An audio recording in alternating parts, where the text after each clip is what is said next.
अगर आप प्लान कर रहे हो कि एनआईएस में आपके जो है 90% से ज़्यादा है, 95 से भी ज़्यादा आ जाए, 80 प्लस आ जाए, तो हम लोग आपके साथ शेयर कर रहे हैं एक पीडीएफ जो है डाउनलोड कर लेना है। इस तरीके कुछ है। तो what is NIS PCP classes? तो एनआईएस एक फैसिलिटी देता है कि स्टूडेंट्स स्टडी सेंटर पे, जो आपके आईडी कार्ड पे नीचे मेंशन होते हैं स्टडी सेंटर का नाम, वहां जाके कांटेक्ट करें, वहां से जो भी डाउट्स है वो क्लियर करें। हाय गाइस, अगर आपने एनआईएस में एडमिशन ले रखा है और आपका एग्जाम्स अप्रैल में होने वाला है, तो आप लोग के लिए बहुत ही इंपॉर्टेंट होता है पीसीपी क्लास अटेंड करना। इसमें आपको फॉर्मेटिव के बेस पे आधे मार्क्स मिलते हैं जो प्रैक्टिकल में मिलने होते हैं। जैसे लेट्स से कि अगर प्रैक्टिकल का एग्जाम्स आपका 20 मार्क्स का है, तो 10 नंबर आपका पीसीपी क्लास अटेंड करने के बेसिस पे मिलता है। बट बहुत सारे स्टूडेंट्स कंफ्यूज है कि हॉल टिकट हमें नहीं दिखाई दे रहा है, हमारा पीसीपी क्लासेस के बारे में कोई इन्फॉर्मेशन नहीं मिल रहा, पीसीपी क्लासेस में होता है क्या है। इन सारे डिटेल्स के लिए हम लोग यहाँ पे समझने वाले हैं कि आपको पीसीपी क्लासेस पे क्या क्या चीज़ें करना होता है, कब जाना है, और हॉल टिकट्स का क्या इशू है, ये सब चीज़ समझेंगे। ठीक है, अगर पहली बार चैनल पे है तो मेक श्योर आपने सब्सक्राइब कर रखा है। हम लोग यहाँ पे आप लोग को जो है कुछ हेल्पफुल मटेरियल्स वगैरह शेयर करते रहते हैं, जो आपके एग्जाम्स में काफ़ी ज़्यादा मार्क्स अचीव करने में हेल्प करेगा। अगर आप एनआईएस में रजिस्टर किए हो तो यहाँ पे बहुत ही अच्छे मार्क्स भी आते हैं, बहुत कम भी आते हैं, और ये सारा कुछ डिपेंड करता है कि आप किस तरीके से अपना प्लान कर रहे हो। एनआईएस के लिए प्रॉपर गाइडेंस ना मिलने की वजह से बच्चे जो है 60% से कम भी लाते हैं, फर्स्ट डिवीजन से ज़्यादा भी लाते हैं।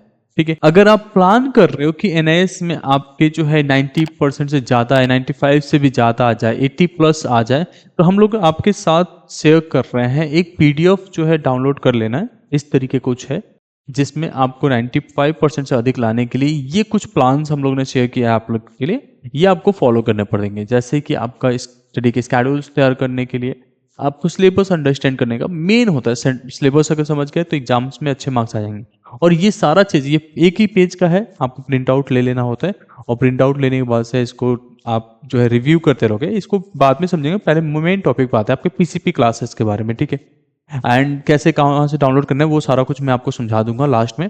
अब यहाँ पे आ रहे हैं what is NIS PCP classes. तो एनआईएस का पीसीपी मतलब होता है पर्सनल कॉन्टेक्ट प्रोग्राम, जहाँ पे स्टूडेंट्स, क्योंकि ये ओपन स्कूलिंग होता है, तो कहीं ना कहीं हेल्प चाहिए होता है, टीचर्स का एक टच चाहिए होता है। तो एनआईएस एक फैसिलिटी देता है कि स्टूडेंट्स स्टडी सेंटर पे, जो आपके आईडी कार्ड पे नीचे मेंशन होते हैं स्टडी सेंटर का नाम, वहां जाके कांटेक्ट करें, वहां से जो भी डाउट्स है वो क्लियर करें। एनआईएस के एग्जाम्स के रिगार्डिंग, एग्जाम फीस के रिगार्डिंग, प्रैक्टिकल्स के रिगार्डिंग, क्या रिकॉर्ड फाइल में बनेगा, ये सारी चीजें होता है। बट ये बहुत ही अच्छे से सर्कुलेटेड नहीं है, क्योंकि आप हॉल टिकट डाउनलोड करोगे तो 2021 का दिखाई देगा, 2023 का दिखाई देगा, 2022 के डिटेल्स दिखाई देंगे। ये सारे इश्यूज अभी बच्चे फेस कर रहे हैं।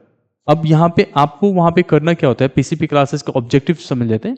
तो अभी मैंने बताया जैसे डायरेक्ट इंटरेक्शंस यहाँ पे हो जाता है टीचर से, आप वहां पे जाके मिलते हो एंड देन सारा कुछ समझा रहे होते हो, ये सब कुछ समझ में आ गया। अब इसमें जो है जो जरूरी होता है पीसीपी क्लासेस, वैसे होता तो है थ्योरी और प्रैक्टिकल दोनों के लिए, बट प्रैक्टिकल स्टूडेंट्स को जाना जरूरी होता है। इसी में प्रैक्टिकल के मार्क्स होते हैं, और ये दो हिस्से में डिवाइडेड होता है। एक होता है आपका फॉर्मेटिव और एक होता है आपका समेटिव। अब फॉर्मेटिव और समेटिव में हाफ हाफ डिवाइडेड होता है। तो फॉर्मेटिव इंटरनल मार्क्स के तरीके आप समझ सकते हो। तो ये आपका लेट से कि 20 नंबर का प्रैक्टिकल है तो 10 नंबर यहाँ से मिलेगा, और समेटिव के 10 नंबर यहाँ पे मिलेगा। कुछ जगहों पे पाया जाता है कि जो आप समेटिव देते हो उसी बेसिस पे आपका फॉर्मेटिव के भी मार्क्स मिल जाते हैं। बट फॉर्मेटिव में according to NIS 5 PCP classes attend करना जरूरी है, ये अटेंडेंस के क्राइटेरिया है। बाकी तो ये 25-30 क्लासेस तक होते हैं, और ये वीकेंड पे होते हैं, तो एक स्टडी सेंटर पे जाना जरूरी होता है, तो वो आगे मैं समझा दूंगा। और समेटिव केवल फाइनल एग्जाम्स होता है, तो ये एक्सटर्नल एग्जामिनर के सामने होता है, केवल एक ही होता है, इसमें ही आपका इवैल्यूएशन हो जाता है। अब ये फॉर्मेटिव असेसमेंट समझ में आ गया। अब कब पीसीपी क्लासेस होता है, कब किस डेट्स में होते हैं, तो फरवरी से स्टार्ट हो जाता है और लास्ट मार्च तक जाता है। एंड ऑफ द मार्च तक नहीं जा पाता है, मिड ऑफ द मार्च तक रहते हैं, और उसके बाद से आपका प्रैक्टिकल स्टार्ट हो जाता है, एंड देन आपका जो है थ्योरी एग्जाम्स होते हैं।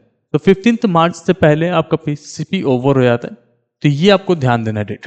अब कब आपको पीसीपी क्लासेस के लिए जाना है वो एक बार समझ लेते हैं। अब यहाँ पे आपको क्या करना पड़ता है, आपका डैशबोर्ड चेक करना होता है। एनआईएस के जब डैशबोर्ड पे लॉगिन करते हो तो वहाँ पे पीसीपी के लिए आ जाता है। वहां को क्या करना है, अपना पीसीपी का हॉल टिकट डाउनलोड करना है। अगर पीसीपी का हॉल टिकट नहीं है तो भी क्या करना है उसके बारे में समझ लेते हैं। अब आप गए और चेक किया कि आपके पीसीपी का हॉल टिकट आ ही नहीं रहा है, बहुत सारे स्टडी सेंटर ऐसे होते हैं जो प्रॉपरली फॉलो नहीं करते गाइडलाइंस को, और अपने जो पीसीपी के डिटेल्स देने होते हैं, सब्जेक्ट कौन सा टीचर हैंडल करेंगे, ये सब नहीं मेंशन होता है। तो उस केसेस में क्या होता है कि आपकी हॉल टिकट नहीं प्रिंट होते हैं। इस पे एनआईएस भी ज़्यादा फोकस नहीं कर पाते। तो आपको क्या करना पड़ता है, स्टडी सेंटर पर विजिट करना है और उनसे पूछना है कि मेरा पीसीपी क्लासेस का क्या है, मुझे कब आना है। ये उन स्टूडेंट्स के लिए कंपलसरी होता है जिनका प्रैक्टिकल सब्जेक्ट जैसे physics, chemistry, bio, math, science and technology, painting, geography. तो आपको पीसीपी क्लासेस के लिए एक बार स्टडी सेंटर पे जाना पड़ता है। स्टडी सेंटर का एड्रेस जो है आपके आईडी कार्ड पे मेंशन रहता है। अगर बहुत दूर है तो उस स्कूल में फ़ोन करके भी पूछ सकते हो इसके बारे में, ठीक है। अब एक और चीज़ लेना है कि अगर आप वहाँ जाते हो तो आपके साथ एक नोटबुक होना चाहिए, क्योंकि वहाँ पे कुछ ना कुछ समझाते हैं, आपको पढ़ाते हैं, तो आपके पास नोटबुक होना जरूरी है। अब जिस स्टडी सेंटर पे ज़्यादा बच्चे होते हैं वहाँ पे प्रॉपर क्लासेस चल जाते हैं, जो 5 क्लासेस मैंने मैंडेटरी बताए हैं वैसा, जिसमें आपको वो गाइडेंस देते हैं कि प्रैक्टिकल एग्जाम्स कैसे कंडक्ट होगा, ठीक है। अब किन बच्चों को अटेंड करना चाहिए, तो जो स्टूडेंट्स केवल थ्योरी के लिए अप्लाई कर रखे हैं उनके लिए ये कंपलसरी नहीं है, और जो एडमिशन पहली बार ले रखे हैं, फ्रेश अप्रैल के लिए लिया था, जो रिपीट कर रहे हैं उनके लिए नहीं होता, जो पहली बार दे रहे हैं उनके लिए ये कंपलसरी रहता है। तो जो भी प्रैक्टिकल सब्जेक्ट्स हैं उसके लिए आप यहाँ पे जो पीसीपी क्लासेस है वो अटेंड करोगे, ठीक है। अब एक और चीज का ध्यान देना है, वहां पे जाने के बाद से एनआईएस के एग्जाम्स के बारे में आपको पूछना है। जो भी डाउट्स आपके दिमाग में आ रहे हैं, कोई सब्जेक्ट से रिलेटेड भी है, तो आप अपने सब्जेक्ट टीचर से ये सारे डाउट्स अपना क्लियर करोगे। प्रैक्टिकल एग्जाम्स के बारे में पूछोगे, क्योंकि प्रैक्टिकल एग्जाम्स वहाँ पे कैसे होगा, क्या फाइल्स लेके आने पड़ेंगे, क्या कोई पोर्टफोलियो वगैरह तैयार करना है, ये सारी चीज़ें वहाँ से आपको क्लियर करना है। आपके सब्जेक्ट डाउट ले सकते हो। अब प्रैक्टिकल एग्जाम्स कैसे होगा वो एक सेपरेट वीडियो में आप लोग समझा दूंगा, बट जो मैंने आपको बताया था ये भूलना नहीं है। इसका एक प्रिंट आउट लेना, ये सिंगल पेज का है, ठीक है, सिंगल पेज का है।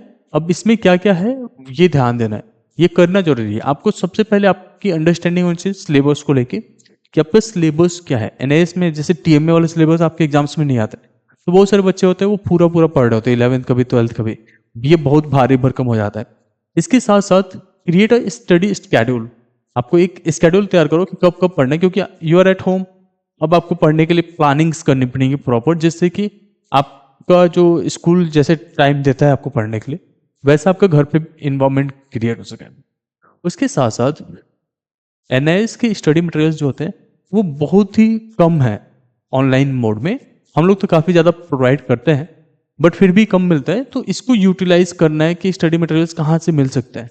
आपके वेबसाइट से, जो एनआईएस के वेबसाइट है वहाँ से मिल जाएगा, हमारे वेबसाइट से मिल जाता है, बाकी लोगों ने भी डाल रखे हैं, वहाँ से भी आप चेक कर सकते हो। प्रीवियस ईयर का पेपर्स अंडरस्टैंड करना काफ़ी ज़रूरी है। उसके बाद से कॉन्सेप्चुअल क्लैरिटी रखना जरूरी है। कॉन्सेप्ट्स के ऊपर कौन सा एग्जाम्स में बार बार पूछा जा रहा है, कौन से टॉपिक्स जरूरी हैं, ये सब भी जानना जरूरी है। ये सब है इसमें। उसके बाद से आपको रेगुलर रिविजन्स रखना है।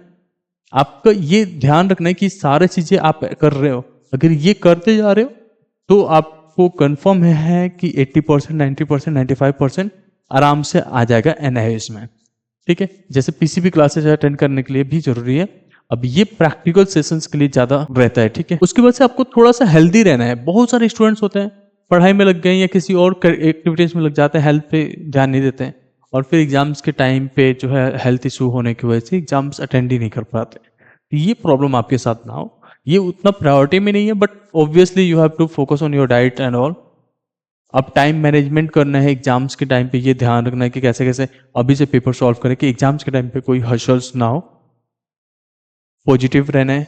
एनआईएस में आप एडमिशन ले होते हैं ऐसा नहीं है। बहुत सारे स्टूडेंट सोचते हैं एनआईएस में ले लिया है तो अब पढ़ना नहीं है या कुछ भी करना है। सीबीएसई जैसे ही है, वैल्यू सेम है।